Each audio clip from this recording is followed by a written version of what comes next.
রামপুরহাটে গাড়িতে আগুন, বহুতলের নিচে দাঁড়িয়েছিল গাড়ি আর সেই গাড়িতেই আগুন লাগে। গাড়ির জানলা ভেঙে পেট্রোল ঢালার অভিযোগ উঠছে। কথা বলবো অক্ষয়ের সঙ্গে। অক্ষয়, কারাই কাজ করলো, কি অভিযোগ? দেখো, তোমার জানিয়ে রাখি, রামপুরহাট শহরের ছপুকো এলাকায় একটি বহুতলের নিচে একটি গাড়ি দাঁড়িয়েছিল, 4 চাকা বোলারো গাড়ি, এবং গতকাল গভীর রাতে এই গাড়ির জানালা ভেঙে পেট্রোল দিয়ে আগুন লাগিয়ে দেওয়ার অভিযোগ উঠেছে। গাড়ির মালিক শশীনাথ মুখার্জি যেটা অভিযোগ করেছে, তার এক আত্মীয়র সাথে দীর্ঘদিন থেকে এই গাড়িটি নিয়ে বিবাদ ছিল। সেই আত্মীয়ই হয়তো এই গাড়িতে আগুন লাগিয়েছে, তেমনটাই তিনি অভিযোগ করছে। গতকাল গভীর রাতে ওই এলাকায় এক সিভিক ভলেন্টিয়ার যখন ডিউটিতে ছিলেন, তিনি লক্ষ্য করেন আগুনের বিষয়টি। তারপর রামপুরহাট দমকল বাহিনীকে খবর দেওয়া হলে দমকলের একটি ইঞ্জিন দিয়ে সেই আগুন নিয়ন্ত্রণে আনেন। এই ঘটনার তদন্ত ইতিমধ্যে রামপুরহাট থানার পুলিশ শুরু করেছে। ধন্যবাদ অক্ষয়। পেট্রোল দিয়ে আগুন দিয়েছে, এটা ভেঙে জানলা ভেঙে পেট্রোল দিয়ে আগুন দিয়েছে। লাগিয়েছে আমার রিলেটিভ, লাগিয়েছে, যার কাছে গাড়ি কিনে তারা লাগিয়েছে। কি নাম তাদের? রামরতন দে। ঘাটাল মাস্টার প্ল্যানের কাজ শুরু হয়েছে আর সেই মাস্টার প্ল্যানের অংশ হিসেবে ব্রিজ তৈরি করা হবে, আর সেজন্যই এবার অবৈধ নির্মাণ ভাঙা শুরু করলো সেচ দফতর। আরও জানবো, আমার সঙ্গে রয়েছেন সুকান্ত। তার আগে আরও একবার এই ছবিটা দেখাই আপনাদেরকে। সরকারি জায়গায় অবৈধ নির্মাণ ভেঙে ফেলা হচ্ছে, কারণ এখানে ব্রিজ তৈরি করা হবে, যা ঘাটাল মাস্টার প্ল্যানেরই অংশ। সুকান্ত ডিটেলে জানাবে। সুকান্ত, ঘাটাল মহকুমার বিভিন্ন জায়গায় মাস্টার প্ল্যানের কাজ একের পর এক শুরু হয়েছে। আমরা সেই খবর নিউজ 18 বাংলায় দেখেছি। এই সময় দেখা যাচ্ছে যে দাসপুর 2 নম্বর ব্লক এলাকায় সেখানে কিন্তু খালের ধারে যে অবৈধ নির্মাণ, সেই অবৈধ নির্মাণ কিন্তু সেচ দপ্তরের আধিকারিকরা বুলডোজার দিয়ে গুড়িয়ে দিচ্ছেন। কারণ সেখানে বেশ কয়েকটি, অর্থাৎ ঘাটাল মহকুমার প্রায় 5টি ব্রিজ তৈরি করা হবে। এই 5টি ব্রিজ কিন্তু ঘাটাল মাস্টার প্ল্যানের অংশ হিসাবেই জানাচ্ছেন প্রশাসনিক আধিকারিকেরা। এক কথায় নিবি, এই ঘাটাল মহকুমায় মাস্টার প্ল্যানের কাজ শুরু হয়েছে এবং সেই কাজ নিয়ে খুবই ঘাটালবাসী। ধন্যবাদ সুকান্ত। পোলটা বিশেষ প্রয়োজন ছিল, 100% মানুষ, আমাদেরও প্রয়োজন ছিল। সেই জন্য পোলটা যে হচ্ছে আমরা আনন্দিত এবং গর্বিত। প্রয়োজন নিচ্ছে সরকারি জায়গা, সরকার যেটা করছে আমাদের পক্ষে ভালোর জন্যই নিচ্ছে বলে আমরা মনে করি। 2খানা ঘর ভাঙা হয়েছে, 3খানা হাত পড়েছে। সেই দপ্তর ভেঙে দিচ্ছে না। সেই দপ্তর সেখানকার যারা আনঅথরাইজড অকুপাই করে বসে আছে তাদেরকে অনুরোধ করা হয়েছে সেগুলোকে সরিয়ে নেওয়ার জন্য। সভাপতি তারা নিজেরাই জানিয়ে দিয়েছে যে আমাদের সরানোর সমর্থন মুহূর্তে নেই, আমরা নিজেরাই যে কারণে ভেঙে দেওয়া মানে কোনো রকম কনস্পিরেসি বা কোনো রকম জোরপূর্বক কিছু করা হচ্ছে না। ওরা নিজেরাই আমাদের সহযোগিতা করছে। দিনহাটার গোসানি বাড়ির একটা সেতুর ছবি দেখাবে এবার। সেই সেতুতে মরচে ধরে গেছে পিলারে, রেলিং ভেঙে পড়েছে, বিপজ্জনক অবস্থায় দাঁড়িয়ে রয়েছে এই সেতু, আর সেই সেতুর উপর দিয়েই যাতায়াত করতে বাধ্য হচ্ছেন এলাকার মানুষ। দীর্ঘদিন ধরেই সেতু সংস্কারের দাবি জানাচ্ছেন স্থানীয়রা। কি বলছেন শুনবো। বেশি ভালো না, নিচে সব খুঁটির গোড়া খাওয়া গেছে। এই তো এখন কি হবে, বড় গাড়ি ঢুকলেই ব্রিজ স্যারেট হয়ে যাবে আর কি। বিশাল অসুবিধা। কি রিপোর্ট অনেক প্রধান হাবি জাবি আসছে, ওরা কি খেয়ে আসছে, আসি দেখে টুকে গেছে, কোনোই এক সিদ্ধান্ত আসলো না। কথা বলবো আমাদের প্রতিনিধি শান্তনুর সঙ্গে। শান্তনু, এতদিন ধরে এই ব্রিজের বেহাল দশা, কেন সংস্কার করা হচ্ছে না? সমস্যাটা কোথায়? প্রথমে জানিয়ে রাখি, আমি শুভঙ্কর বলছিলাম।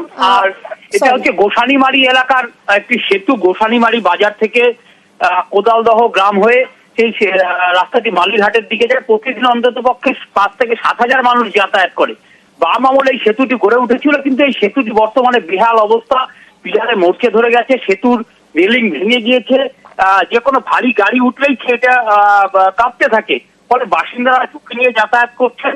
এবং বাসিন্দাদের যেটা অভিযোগ, যে দীর্ঘদিন ধরে এই সেতু সংস্কারের বিষয়টা, এখানে একটা নতুন সেতু তৈরির বিষয়ে স্থানীয় জনপ্রতিনিধিদের জানানো হলেও কোনো লাভ হয়নি। যদিও জেলা পরিষদের স্থানীয় সদস্য শ্রাবণী ঝা জানিয়েছেন, জেলা পরিষদ থেকে ওই এলাকায় একটু সেতু তৈরির জন্য ইতিমধ্যেই পরিকল্পনা নেওয়া হয়েছে। মিমি, ধন্যবাদ শুভঙ্কর।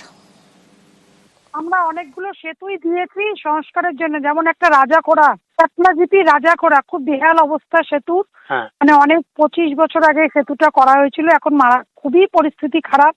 আমি যেখানকার সেতুগুলো খারাপ আছে, আমি সমস্ত সেতুগুলোরই একদম রিপেয়ারিং বা নতুন করে করার জন্য আমি জেলা পরিষদের ওখানে আমি কাগজ জমা দিয়েছি। সেটা কতদিনে আসবে, মানে এগুলো হলে সত্যি মানুষের খুব উপকার হতো। আর আমারও একটা প্রতিশ্রুতি দেওয়া, আমি কাজ করতে পারতেছি না, মানে যেহেতু আমি কর্মাধ্যক্ষ নই, আমি একজন সামান্য মেম্বার। আমি আমার ভেতর থেকে চেষ্টা করি যে এলাকার লোকের পরিষেবা দেওয়ার জন্য। বিধানসভা ভোটের এখনো প্রায় বছরখানেক বাকি রয়েছে 2026-এর বিধানসভা ভোট, আর তার আগে পূর্ব মেদিনীপুরের পটাশপুরে দেওয়াল লিখন শুরু হয়ে গেল। এখন থেকেই পটাশপুর বিধানসভা এলাকায় দেওয়াল লিখন শুরু, দেওয়াল চিহ্নিত করতে শুরু করেছে তৃণমূল কংগ্রেস। কথা বলবো পঙ্কজের সঙ্গে। পঙ্কজ, রীতিমতো দেওয়াল লিখন শুরু হয়ে গেল এত আগে থাকতেই। একেবারে দেখার মতন যেখানে রাজনৈতিক চর্চাও শুরু হয়েছে একে অপরের, যেখানে কুৎসা অর্থাৎ কটাক্ষ করতে ছাড়ছে না বিরোধী দল। যেখানে পূর্ব মেদিনীপুর জেলার পটাশপুর বিধানসভার এলাকার এখানে বড় কমরদা ও সানা কমরদা এলাকায় তৃণমূল কংগ্রেসের পক্ষ থেকে এলাকায় যে সমস্ত স্টিকার লাগাচ্ছে, অর্থাৎ দেওয়াল দখল, তৃণমূল কংগ্রেস অর্থাৎ শাসক দল তারা কিন্তু দেওয়াল দখল করে যাচ্ছে। যেখানে সামনে 26-এ বিধানসভা নির্বাচন, তার আগে থেকে তারা দেওয়াল লিখন করছে। আর এই দেওয়াল লিখনকে কেন্দ্র করে বিরোধী দল অর্থাৎ বিজেপি তারা কটাক্ষ করতেও ছাড়ে না। জানিয়ে ইতিমধ্যে শুরু হয়েছে রাজনৈতিক চর্চা পটাশপুর বিধানসভা এলাকায়। মিমি, ধন্যবাদ। লড়াই কিছু না, তো আমরা দেওয়াল লিখন করতে হবে। আমরা আগে থেকেই সেই সব কাজ শুরু করে দিয়েছি। ভোটার লিস্টের কাজও চলছে, এগুলোর কাজও চলছে। আগাম প্রস্তুতি নিয়ে রাখছি আমরা। কোন দলের পক্ষ থেকে কাজ করছে? তৃণমূল কংগ্রেসের পক্ষ থেকে আমরা এই কাজটা করছি। আমরা পুরো গ্রামটাই ওটাকে চেষ্টা করছি ওটাকে কভার করার। আর আজকে সিংহভাগই হয়ে গেছে, আর যেটা বাকি আছে কালকে ওটাকে কমপ্লিট করবো আশা করছি। আমরা দেওয়াল মার্কিং মানুষের হৃদয়ে মার্কিং করে ফেলেছি। মানুষের হৃদয়ে মানুষ নিজেরাই মার্কিং করে নিয়েছে। 26-এ মমতা ব্যানার্জিকে সরাতে হবে, এই মার্কিং হয়ে গেছে। আর আমাদের ভারতীয় জনতা পার্টির ইলেকশন প্রসেস, জেলা নেতৃত্ব প্রদেশ নেতৃত্ব এলেই আমরা ঢাক বাজিয়ে বাজনা বাজিয়ে একদম দেওয়াল মার্কিংয়ে নামবো। পটাশপুর 212 বিধানসভা আমরা শুভেন্দু অধিকারী, সুকান্ত মজুমদার হাতে তুলে দেবো।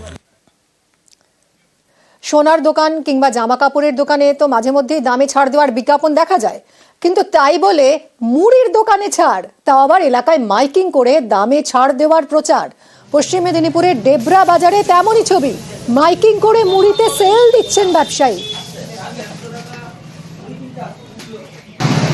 দেশবাসীর জন্য সুখবর, মহাজনদের আশীর্বাদে 60 বছরের উপর মানুষের সেবায় নিয়োজিত প্রতিষ্ঠান থেকে মুড়ির উপরে বিশেষ ছাড় দেওয়া হচ্ছে।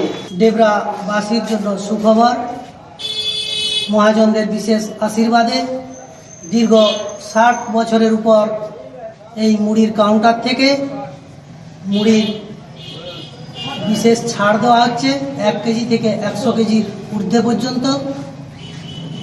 আপনারা এই ছাড় উপভোগ করুন এবং উপকৃত হন।